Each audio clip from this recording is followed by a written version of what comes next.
ओम श्री गुरुवे नमः। ओम ललिता त्रिपुर सौंदर्ये नमः। एक बार ओशो से किसी ने पूछा था कि ज्ञान और अज्ञान में क्या फ़र्क होता है।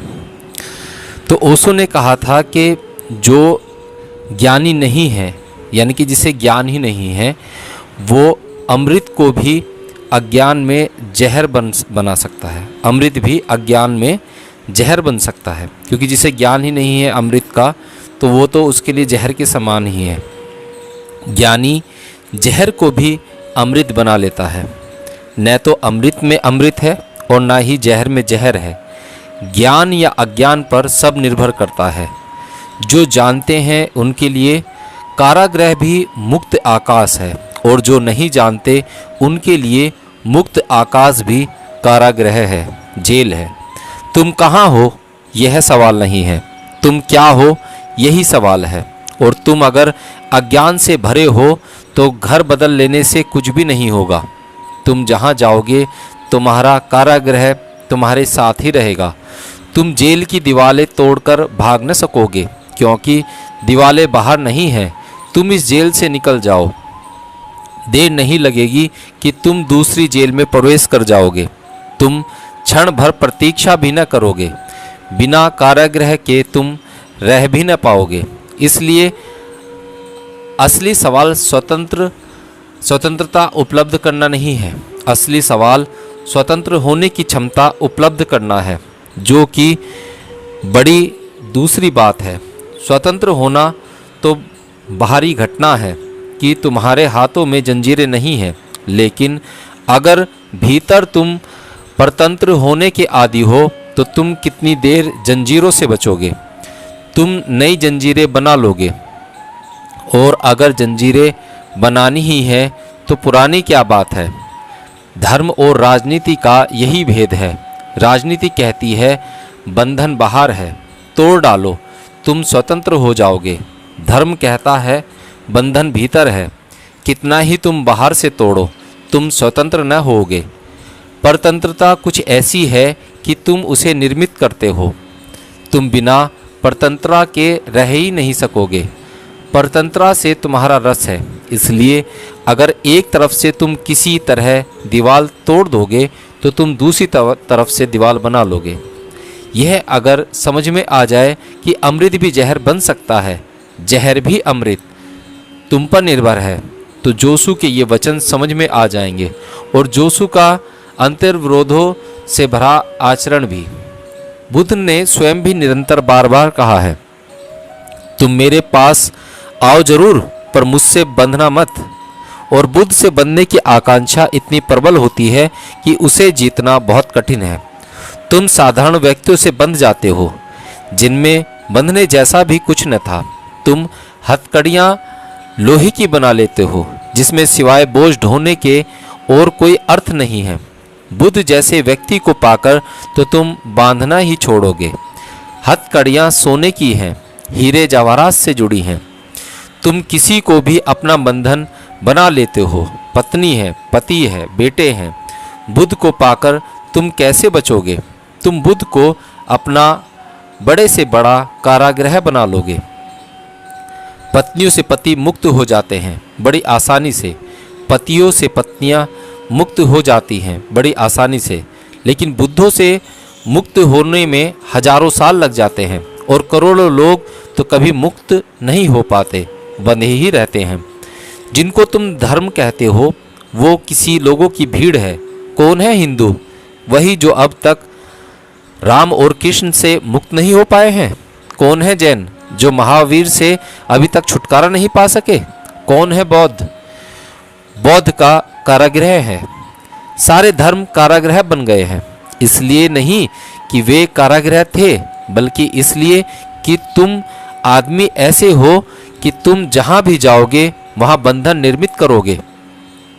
तुम्हारे जीने का ढंग ऐसा है कि तुम सिर्फ हथकड़ियाँ ही ढालते हो, अनजाने निश्चित ही, क्योंकि जानकर तो तुम स्वतंत्रता चाहते हो, जानकर तो तुम मुक्ति चाहते हो, लेकिन अनजाने तुम ऐसा कुछ चाहते हो जिससे मुक्ति घट नहीं पाती, स्वतंत्रता हो नहीं पाती।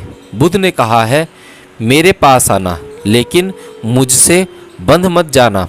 तुम मुझे सम्मान देना सिर्फ इसलिए कि मैं तुम्हारा भविष्य हूँ। तुम भी मेरे जैसे हो सकते हो, किसकी सूचना हूँ। तुम मुझे सम्मान दो तो यह तुम्हारा बुद्धत्व को ही दिया गया सम्मान है। लेकिन तुम मेरा अंधीकरण मत करना, क्योंकि तुम अंधे होकर मेरे पीछे चले तो तुम बुद्ध कैसे पाओगे।